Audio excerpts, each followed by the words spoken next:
खबरें जो आपको सीधे जोड़ती हैं हमसे, जिनका आपकी जिंदगी पर होता है सीधा असर। खबरों की वही तस्वीर,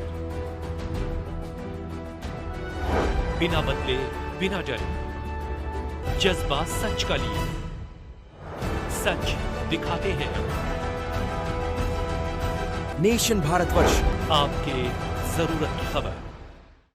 नमस्कार, स्वागत है आपका नेशन भारतवर्ष। मैं हूं आपके साथ मानवी ठाकुर। आइए रुख करते हैं आज की खास खबरों की ओर। बीजेपी पटना साहिब सांसद रविशंकर प्रसाद ने अपने पटना साहिब संसदीय क्षेत्र के कार्यालय का उद्घाटन किया है। इस अवसर पर रविशंकर प्रसाद के अलावा बिहार सरकार के मंत्री नितिन नवीन भी मौजूद रहे। यह कार्यालय बांकीपुर विधानसभा कार्यालय आयकर गोलंबर के समीप ICICI बैंक के ऊपर खोला गया है। इस अवसर पर रविशंकर प्रसाद ने कहा कि ये कार्यालय बहुत शुभ है, क्योंकि 2019 में मैं चुनाव लड़ रहा था, तब भी यही कार्यालय था। यहाँ कार्यालय खुलता है तो इस कार्यालय से विजयी होता है। उन्होंने कहा, पूरे देश में मोदी को प्रधानमंत्री बनाने को लेकर लोगों में उत्साह है। विकास के मुद्दे पर केंद्र सरकार और बिहार सरकार साथ मिलकर काम करें। नरेंद्र मोदी की बात पर बिहार के लोग विश्वास करते हैं। पटना साहिब लोकसभा 4 लाख के पार होगा। विपक्ष के लोगों को जनता ने जबरदस्त जवाब दिया है। कौन डिप्रेशन में है वह तो 4 जून के बाद ही पता चलेगा। लोगों का स्टैंड बदलता नहीं है। की बार 400 के पार, और इन लोगों ने तय किया है पटना साहिब लोकसभा 4 लाख के पार। ये नारा मेरा नहीं, इन लोग का दिया हुआ है। सर, कांग्रेस ने इसलिए जीतेंगे, खूब जीतेंगे। और जिस तरह की वोटिंग हो रही है वो जनता के विश्वास को दिखाता है। और खास करके मैं बिहार की जनता का सम्मान करूंगा। जितना बढ़ चढ़ कर वोटिंग हुआ है, कुछ लोग भाषण दे रहे थे विपक्ष के लोग कि अब गए, कुछ नहीं गए, तो जनता ने उनको जबरदस्त जवाब दिया कि जनता क्या सोचती है मोदी जी के बारे में। लोकसभा चुनाव के तीसरे, चौथे और 5वें चरण के मतदान को लेकर जदयू के राष्ट्रीय अध्यक्ष एवं बिहार के मुख्यमंत्री नीतीश कुमार ने पार्टी के पंचायत स्तर के अधिकारियों और कार्यकर्ताओं से सीधा संवाद किया। मुख्यमंत्री के वर्चुअल बैठक के बाद मंत्री विजय चौधरी ने पत्रकारों से बातचीत करते हुए बताया कि मुख्यमंत्री ने पार्टी के कार्यकर्ताओं से बातचीत की और स्थानीय स्तर का फीडबैक लिया, साथ ही कई निर्देश भी दिए। उन्होंने कहा कि सभाओं में आम लोगों से बात होती है, लेकिन पार्टी के कार्यकर्ताओं से संवाद नहीं हो पाता है। पिछली बार की तुलना में इस बार की बैठक अधिक सफल रही। चुनाव के मुद्दे और रणनीति पर विमर्श किया गया। उन्होंने आगे कहा कि मुख्यमंत्री और प्रधानमंत्री की उपलब्धि किसी से बताने की जरूरत नहीं है। पहले 2 चरण के चुनाव में NDA ने बेहतर प्रदर्शन किया है। ही था कि आज हम लोगों के मुख्यमंत्री जी यानी कि पार्टी के राष्ट्रीय अध्यक्ष 2, तृतीय, चौथे एवं 5वें चरण जिन क्षेत्रों में मतदान होने हैं, वहाँ के पार्टी के साथियों यानी पंचायत स्तर से लेके जिला स्तर तक के पदाधिकारी और सक्रिय कार्यकर्ताओं से सीधा संवाद आज कार्यक्रम आयोजित था, उन लोगों से बात करने का। बिहार में चुनावी सरगर्मी अपने चरम पर है। NDA और INDIA नेताओं के बीच वार पलटवार का दौर अपने चरम पर है। इन सबके बीच तेजस्वी यादव ने PM मोदी पर हमला किया है। तेजस्वी यादव ने दावा किया कि देश के आम लोग जान चुके हैं कि मोदी है तो नौकरी मिलना नामुमकिन है। विपक्ष के नेता तेजस्वी यादव ने कहा है कि प्रधानमंत्री नरेंद्र मोदी इतना असत्य बोल चुके हैं कि अब उनके पास बोलने के लिए असत्य भी नहीं बचा हुआ है। इसीलिए वे सांप्रदायिक विभाजन के आधार पर वोट मांग रहे हैं और जनता उन्हें अस्वीकार कर चुकी है। पत्रकारों से बात करते हुए तेजस्वी ने कहा कि चुनाव प्रचार से लौटे तेजस्वी ने दावा किया कि केंद्र में INDIA की सरकार बनने जा रही है। इसका एहसास राजा को भी हो चुका है। 2 चरण के मतदान के बाद NDA डिप्रेशन में चला गया है। भाई मोदी जी के नाम पे भी कहाँ कोई जीत रहा है। मोदी जी तो अब खुद ही डिप्रेशन में चल रहे हैं। अभी 2 फेज का जो चुनाव हुआ है, मोदी जी का मतलब ना आपको रोजगार मिलना है, आपको बेरोजगारी मिलनी है। मोदी जी का मतलब महंगाई है। मोदी जी का मतलब पलायन है। मोदी जी का मतलब गरीबी है। मोदी जी का मतलब जो है अमन चैन नहीं बल्कि समाज को बांटने हैं। यही है। को चैलेंज करने वाली याचिकाओं को सुप्रीम कोर्ट ने खारिज किया।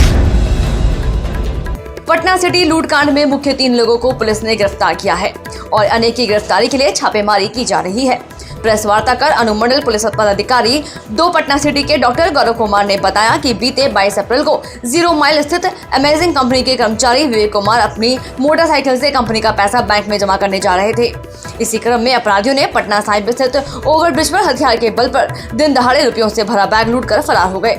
घटना को गंभीरता से लेते हुए वरीय पुलिस अधीक्षक द्वारा टीम का गठन कर 48 घंटे के अंदर ही लुटेरे गैंग के सदस्यों से 2 मुख्य अभियुक्त को गिरफ्तार किया गया। वहीं सीसीटीवी और वैज्ञानिक अनुसंधान कर पुलिस टीम ने उत्तर प्रदेश के बनारस में छापेमारी कर एक और मुख्य अभियुक्त को गिरफ्तार करने में सफलता हासिल की है, जिसके पास से 40,000 नकद और एक मोबाइल बरामद किया गया है। घटना में शामिल और अन्य आरोपियों की गिरफ्तार के लिए पुलिस अलग अलग राज्यों में छापेमारी कर रही है। जल्द ही सभी को गिरफ्तार कर लिया जाएगा। 4/24 को एक लूट की घटना आरोबी पुल जो है उसके पास बाईपास थाना क्षेत्र में घटी थी और 4 अपराधकर्मी जो 2 मोटरसाइकिल पे थे, उन्होंने एक रेडियंट कंपनी के स्टाफ थे, उनसे ये लूट की घटना कारित की थी और कांड की गंभीरता को देखते हुए वरीय पुलिस अधीक्षक पटना द्वारा एक टीम का गठन किया गया और इस टीम ने 48 घंटे के अंदर इस गैंग को डिटेक्ट किया और 2 मुख्य अभियुक्त को गिरफ्तार किया, जो कि एक मंगल है और दूसरा राहुल कुमार। राहुल कुमार को झारखंड बरमो से गिरफ्तार किया गया और जो मंगल था उसको रामकृष्ण जो थाना है वहाँ से गिरफ्तार किया गया। मंगल की निशानदेही पर 2 मोटरसाइकिल जो है उसको रिकवर किया गया। डिप्टी सीएम सम्राट चौधरी ने दिल्ली रवाना होने से पहले पटना एयरपोर्ट पर तेजस्वी यादव को लेकर बड़ा बयान दिया है। उप मुख्यमंत्री सम्राट चौधरी ने तेजस्वी पर तंज कसते हुए कहा कि देश में मजाक नहीं हो रहा है। उनके पिताजी यानी लालू प्रसाद यादव ने 15 साल बिहार में मजाक किए थे। देश लोकतंत्र है और यह किसी परिवार का गुलाम नहीं है। लालू यादव ने 15 साल बिहार को क्या दिया है, बिहार की जनता जानती है। नरेंद्र मोदी ने 80 करोड़ लोगों को खाना दिया है। तेजस्वी यादव को ज्ञान नहीं तो ज्ञान अर्जन करें। 50 करोड़ लोगों को आयुष्मान भारत से जोड़ने का काम किया। बोलने के लिए, सपना देखने के लिए सब स्वतंत्र है। पहले 2 चरण का मतदान हुआ है, उसमें पहले जमानत बचा ले, कई सीटों पर पता चल जाएगा। देखिए, देश में मजाक नहीं हो रहा है। उनके पिताजी 15 साल मजाक ही किए थे बिहार में। ये देश में मजाक नहीं हो रहा है। देश लोकतंत्र है और ये किसी परिवार का गुलाम नहीं है। लालू प्रसाद जी ने 15 साल तक बिहार को क्या किया है, बिहार की जनता जानती है। नरेंद्र मोदी जी ने 80 करोड़ लोगों को खाना दिया। ज्ञान नहीं है तो ज्ञान अर्जन करे। 50 करोड़ लोगों को आयुष्मान भारत से जोड़ने का काम किया। बोलने के लिए, सपना देखने के लिए सब स्वतंत्र हैं। जमानत बचा लें। जो पहला 2 चुनाव का फेज का चुनाव हुआ है, जमानत बचाए, कई सीटों पे पता चल जाए। 10 वर्षों में सिर्फ झूठ बोले हैं। केंद्रीय गृह मंत्री व सहकारिता मंत्री अमित शाह का बिहार दौरा को लेकर उप मुख्यमंत्री विजय कुमार सिन्हा ने विपक्ष पर हमला किया है। उन्होंने कहा है कि जनता मन बना चुकी है। विजय सिन्हा ने कहा कि लालटेन को बुझाना है और कमल को खिलाना है। उन्होंने कहा कि राजद सुप्रीमो लालू प्रसाद यादव और तेजस्वी यादव भ्रम में ना रहें। आगे उन्होंने कहा कि लालू यादव को वोट देने का मतलब है कि एक परिवार को आगे बढ़ाना। प्रधानमंत्री नरेंद्र मोदी को वोट देने का मतलब है देश को आगे बढ़ाना। अब जनता मालिक है, जनता क्या करती है। देखिए, बिहार के अंदर जनता मन मिजाज बना चुकी है कि लालटेन को बुझाना है, कमल को खिलाना है, बिहार को बढ़ाना है। लालू जी को वोट देने का मतलब है एक परिवार को आगे बढ़ाना। मोदी जी को वोट देने का मतलब है बिहार और देश को आगे बढ़ाना। जनता को निर्णय लेने का मन मिजाज बना चुका है। चार्टर्ड विमान पर बैठ के केक खाने वाले का राजनीति अब नहीं चलेगी।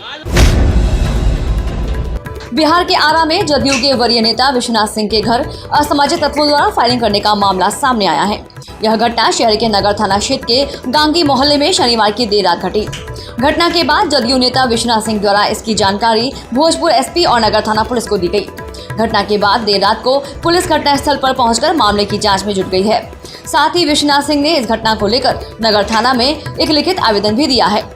घटना को लेकर जदयू नेता विश्वनाथ सिंह ने बताया कि शनिवार की देर रात खाना खाने के बाद घर की सभी लाइट बंद करने के बाद मैं अंदर कमरे में चला गया था। उसी दौरान एक बाइक पर 2 अपराधियों ने मुझे जान से मारने की नीयत से फायरिंग की। हालांकि अंधेरा होने की वजह से उन लोगों ने मुझे नहीं देखा, इसलिए उन लोगों ने मेरे घर पर ही फायरिंग कर दी। वहीं यह घटना सीसीटीवी कैमरे में भी रिकॉर्ड हुई है। फुटेज में एक अपराधी बाइक चलाता दिख रहा है तो दूसरा युवक फायरिंग करते दिख रहा है। जनप्रतिनिधि लोगों को तो क्या है, पैसा हमको वोट मिल गया, सीट ले लिए, 2 महीना है शूटिंग की है, 15 दिन शूटिंग की है, खाए और खिलाए और वोट लेकर नेता बनकर चल गए, दिल्ली चले गए, पटना चले गए। यहाँ कौन देखने वाला है? अब देखिए, अब हम तो मांग करते हैं कि अपराधियों की गिरफ्तारी हो। लगभग 10 और 11 बजे के बीच की घटना। हम तो 10 मिनट पहले यहाँ टहल रहे थे, नीचे घर के नीचे टहल रहे थे, और हम तो पहले वहाँ बैठे हुए थे और गेट के ताला बंद करके अंदर जा रहे थे। उसी समय वो लोग समझा ना, उस समय मेरा भतीजा आ गया, आके उसी पर सो गया। तू जाना कि विश्वनाथ सिंह सुत गिलो नहीं गया। वो हमको लगता है कि 2-3 घंटा से वो रेकिंग कर रहा था, पूरा रेकिंग करके निश्चिंत हो गया। कोई पियरो और तरारी का अपराधी आया है, यहीं का अपराधी है, गांगी का अपराधी है, गौसगंज का अपराधी है, दूसरा कोई नहीं है। बाइक से था।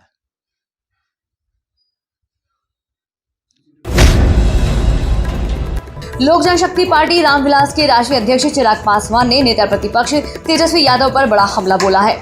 उन्होंने कहा है कि तेजस्वी यादव का यह बयान बिल्कुल सही है कि रिजल्ट चौंकाने वाले होंगे। जितना वह 2014 में नहीं चौंके, उतना 2019 में चौंके और उससे ज्यादा 2024 में चौंकेंगे। उन्होंने कहा कि प्रधानमंत्री के आह्वान पर लोग वोट करने एनडीए को निकल रहे हैं। जब उनसे वोटिंग प्रतिशत कम होने की बात पूछी गई तो उन्होंने कहा कि महागठबंधन के लोग वोटिंग करने नहीं निकल रहे हैं, और निकले क्यों? इन लोगों में इतना विरोधाभास है, इसीलिए जो लोग निकल रहे हैं वह एनडीए गठबंधन के ही लोग हैं। रिजल्ट आने तो दीजिए। 2014 में जितना सरप्राइज नहीं हुए थे उससे ज़्यादा 2019 में हुए थे, और 2024 आते आते तक तो पूरी तरीके से वो सरप्राइज होंगे। वोटिंग परसेंटेज भी इस बार कम हो रही है। क्यों? क्योंकि महागठबंधन के वोटर्स में कोई उत्साह नहीं है। किस बात का उत्साह होगा बताइए? एक तरफ जहां एनडीए गठबंधन में नेता है, नेतृत्व है, नीति है, जो कि स्पष्ट तौर से दिखती है। लालू यादव की बेटी और पाटलिपुत्र से लोकसभा उम्मीदवार मीसा भारती ने भाजपा पर बड़ा हमला बोला है। मीसा भारती ने कहा कि पीएम 400 का नारा क्यों नहीं दे रहे। पीएम मोदी जब बिहार आते हैं तो उनको कहना चाहिए कि हमने 10 साल में 20 करोड़ रोजगार दिए हैं। मैंने बंद पड़ी चीनी मिल को चालू करवा दिया और उसकी ही चाय पी रहा हूँ। उन्होंने कहा कि किसानों की आय और महंगाई पर पीएम क्यों नहीं बोलते। महागठबंधन को पब्लिक का अच्छा रिस्पॉन्स मिल रहा है। 2 टर्म काम करने का मौका मिला, लेकिन जनता को कुछ नहीं मिला। सबसे ज्यादा बिहार को ठगा गया। न विशेष पैकेज मिला, न विशेष राज्य का दर्जा। बिहार में तो डबल इंजन की सरकार है। मूल मुद्दे पर बात न करके ये लोग इधर उधर की बात कर रहे हैं। क्या लगता है? उनको तो ये बिहार जब आते हैं तो उनको ये बोलना चाहिए था कि मैंने 10 वर्षों में 20 करोड़ रोजगार दे दिया, मैंने बंद पड़ी चीनी मिलों को चालू करवा दिया, उसी की मैं अब चाय पी रहा हूँ जब मैं बिहार आता हूँ। तो महंगाई मैंने कम कर दिया, किसानों की आय मैंने दुगनी कर दी। तो इन सब बातों की तो चर्चा प्रधानमंत्री जी नहीं कर रहे हैं। क्या रिस्पांस मिल रहा है पब्लिक के बीच? बहुत बढ़िया रिस्पांस है पब्लिक का, और पब्लिक क्यों नहीं रिस्पांस अच्छा देगी। नेता प्रतिपक्ष तेजस्वी यादव ने प्रधानमंत्री नरेंद्र मोदी पर एक बार फिर बड़ा हमला बोला है। उन्होंने कहा कि प्रधानमंत्री नरेंद्र मोदी झूठे प्रधानमंत्री हैं। आज तक उन्होंने बिहार को लेकर जो भी वादा किया उसे पूरा नहीं किया। रोजगार का वादा पूरा नहीं किया। बिहार में चीनी मिल खुलेगा, इसका भी वादा पूरा नहीं किया। प्रधानमंत्री और अमित शाह दोनों डरे हुए हैं, इसलिए बार बार बिहार आ रहे हैं। नेता प्रतिपक्ष तेजस्वी यादव ने यह दावा किया कि छपरा लोकसभा चुनाव हम जीत रहे हैं। तेजस्वी ने कहा कि प्रधानमंत्री झूठ बोल रहे हैं। उन्होंने ये कहा है कि हम 40 सीट जीत रहे हैं, इसका मतलब ये है कि उनकी जबान फिसल गई है। वह यह कहना चाह रहे हैं कि बिहार की 40 सीट हार रहे हैं। तेजस्वी यादव ने कहा कि झूठ बोलने वाले जोर जोर से झूठ बोलते हैं कि सच बोलने वाला घबरा जाए। हम बोल रहे हैं कि हमारे पक्ष में, महागठबंधन के पक्ष में माहौल है और जनता हमें पूरा समर्थन कर रही है। 2 फेज के चुनाव में भी हम लोगों को जीत हो चुकी है और सारण तो हम लोग जीत ही रहे हैं, लेकिन बिहार में जो 2 फेज के चुनाव भी हुए हैं उसमें भी हम लोगों की जीत हुई है। प्रधानमंत्री जी ने केवल बिहार को ही नहीं बल्कि पूरे देश के लोगों को ठगने का काम किया है। तो खास तौर पे बिहार के साथ तो पक्षपात किया है, सौतेला व्यवहार किया है, इसका जनता जो है बदला लेगी। तालुका निर्वाचन क्षेत्र के अंतर्गत आने वाले गांव पणज में यदि क्रमांक 211 के मतदान केंद्र पर रात 8 बजे तक मतदान हुआ। वोटिंग मशीनों के बार बार खराब होने के कारण मतदान प्रक्रिया धीमी रही, इसीलिए नागरिकों ने देर रात तक भी अपने मताधिकार का प्रयोग किया। साथ ही कई लोगों को धूप से बचाव के कोई उपाय नहीं किए जाने के कारण धूप में खड़े होकर ड्यूटी करनी पड़ी। इस समय कोई अप्रिय घटना न घटे, इसके लिए ग्रामीण पुलिस द्वारा समुचित पुलिस व्यवस्था की गई थी। पटना सिटी अनुमंडल पदाधिकारी अनुमंडल प्रशासन द्वारा रन फॉर वोट का आयोजन किया गया। यह दौड़ सुबह 6 बजे गांधी सरोवर पूर्वी द्वार से आरंभ होकर सरोवर की परिक्रमा उपरांत मनोज कमलिया स्टेडियम की गैलरी पर जाकर संपन्न हुई। इस कार्यक्रम को सफल बनाने में विशेष तौर पर होली विजन इंटरनेशनल स्कूल, शांति समिति के सदस्य, व्यवसाय संगठन, सामाजिक संगठन, महिला संगठन के लोग मौजूद थे। अनुमंडल पदाधिकारी गुंजन सिंह ने हरी झंडी दिखाकर रन फॉर वोट कार्यक्रम को आगे बढ़ाया। उन्होंने आम जनता से अपील की, आने वाले 1 जून को मतदान करने जरूर जाएं। पटना का वोट प्रतिशत बढ़ाएं, लोकतंत्र के बने भागीदारी, पहले वोट फिर जलपान, युवा बने लोकतंत्र के भागीदारी।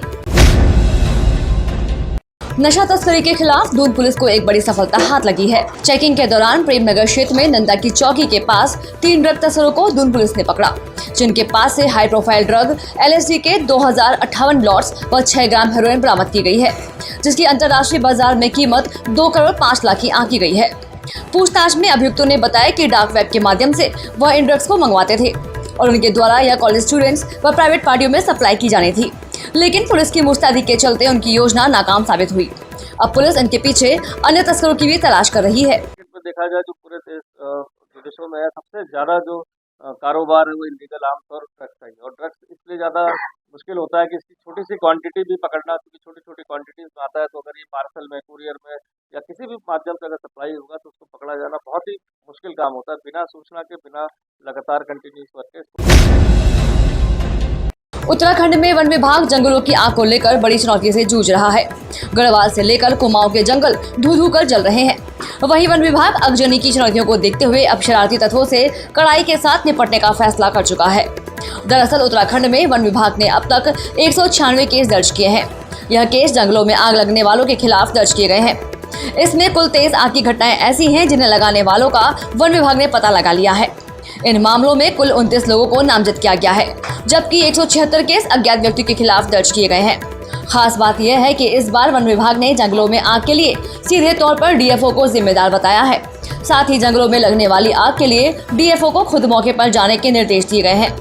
वहीं उत्तराखंड में आग की घटना से अब तक 2 लोग झुलस चुके हैं, जिसमें से एक व्यक्ति की मौत की खबर है। हालांकि अभी विभाग इसकी पुष्टि नहीं कर रहा है। इसीलिए भैया एक मिनट, इसीलिए सरकार की स्तर से ये निर्देश दिए जा चुके हैं कि संबंधित DFO घटना स्थल पर स्वयं जाएंगे, और आज हमारे मैक्सिमम DFO जहाँ जहाँ भी सही घटनाएं हो रही हैं वो फील्ड में, और अगर किसी की लापरवाही पाई जाएगी तो निश्चित रूप से उसके खिलाफ कार्रवाई की जाएगी, चाहे वो DFO हो या नीचे के स्तर का कर्मचारी हो, जिसकी भी। मसूरी देहरादून मार्ग पर हाथी पांव के निकट हरियाणा के पर्यटकों की कार अनियंत्रित होकर गहरी खाई में जा गिरी, जिसमें सवार 3 लोगों की मौत हो गई। सूचना पर पहुंची SDRF, मसूरी पुलिस और फायर सर्विस के जवानों ने मृतकों को गहरी खाई से निकालकर 108 की मदद से UP जिला चिकित्सालय भेजा, जहां पर उनका पोस्टमार्टम किया जा रहा है। बताया जा रहा है कि देर रात हरियाणा के पर्यटक हाथी पांव से देहरादून की ओर जा रहे थे कि अचानक उनकी कार अनियंत्रित होकर गिर गई, जिससे वह खाई में जा गिरे। सुबह जब स्थानीय लोगों ने सड़क पर गाड़ी के टायर के निशान देखे तो उसकी सूचना उन्होंने पुलिस को दी। पुलिस ने मौके पर छानबीन की तो पता लगा कि गहरी खाई में एक कार गिरी है। सूचना SDRF और फायर सर्विस को दी गई। इसके बाद कड़ी मशक्कत से मृतकों को मुख्य मार्ग तक लाया गया। पुलिस मृतकों की पहचान जुटाने में लगी हुई है। इस मौके पर SDRF की सब इंस्पेक्टर संगीता रावत ने बताया कि सूचना मिलते ही SDRF की टीम मौके पर पहुंची है। कार बहुत गहरी खाई में जा गिरी थी, जिसे रेस्क्यू करने में काफी दिक्कतों का सामना करना पड़ा। फायर सर्विस के इंस्पेक्टर धीरज तड़ियाल ने बताया कि फायर सर्विस को जब इसकी सूचना मिली तो सभी उपकरणों के साथ मौके पर पहुंचे और मृतकों को बाहर निकाला गया। मैडम, आपका पूरा नाम क्या है? मेरा नाम है Lakshmi Rawat, sub inspector SDRF। किस तरह की घटना है ये, कैसे सूचना मिली है? हमें अभी सूचना मिली थी तो देर पहले कंट्रोल रूम से हमारे SDRF के कि यहाँ हाथी पाँव के पास कोई गाड़ी गिरी है, एक्सीडेंट हुआ है, उसमें कुछ लोग सवार हैं। उस पर हम यहाँ आए थे तो यहाँ ऊपर 3 डेड बॉडी थी, जिनको हमारे द्वारा नीचे उतारा गया, अस्पताल भेज दिया गया। उसमें कितने दूर गाड़ी गिरी होगी? आज की खबरों में बस इतना ही। बने रहिए नेशन भारत वर्ष के साथ। नमस्कार।